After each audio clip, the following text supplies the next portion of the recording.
There seems to be the impression out there, mostly because of these isolationists who are wildly off the mark, that the American people don't want this country protected, even when it comes to the continental United States in our own hemisphere under the Monroe Doctrine.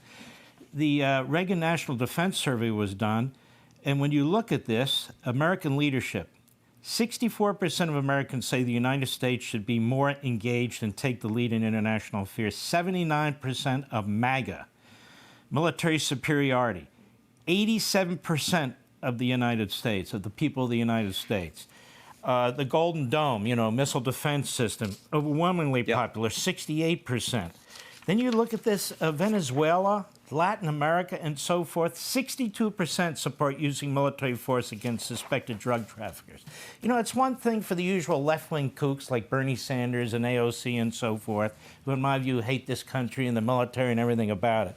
But it's quite another thing when we have these phony frauds, isolationists out there claiming that they represent MAGA. They don't represent anybody, do they?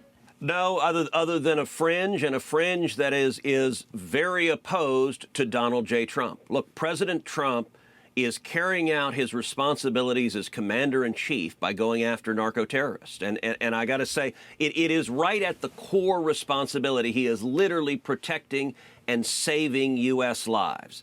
I got to tell you, if you're down in Venezuela right now, you're a narco-terrorist, and someone asks you, hey, you want to get in a speedboat and take a few tons cocaine north? You're looking around going, no, I don't think that's a good... Why don't you get Bob to do it? That's a very good situation when the narco-terrorists are terrified of fire raining down from the sky, that if they get in the speedboat, it's going to be the last thing they ever do.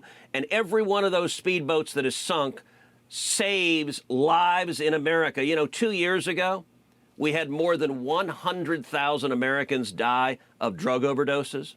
To put that in perspective, that is almost double the total number of Americans killed in the entirety of the Vietnam War.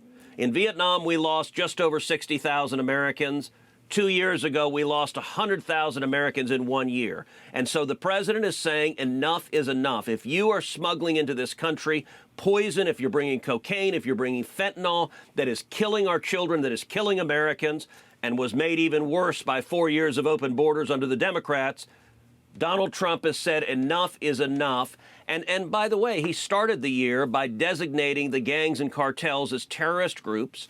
There are legal consequences when you designate a group as a terrorist group. You have the legal authority then to engage with them as terrorists and to take them out. And I'm grateful that American cities across this country are safer because there are a lot fewer drugs. The drugs coming by sea have plummeted because the narco-terrorists are terrified. That's a very, very good thing. Hey, Sean Hannity here. Hey, click here to subscribe to Fox News YouTube page and catch our hottest interviews and most compelling analysis. You will not get it anywhere else.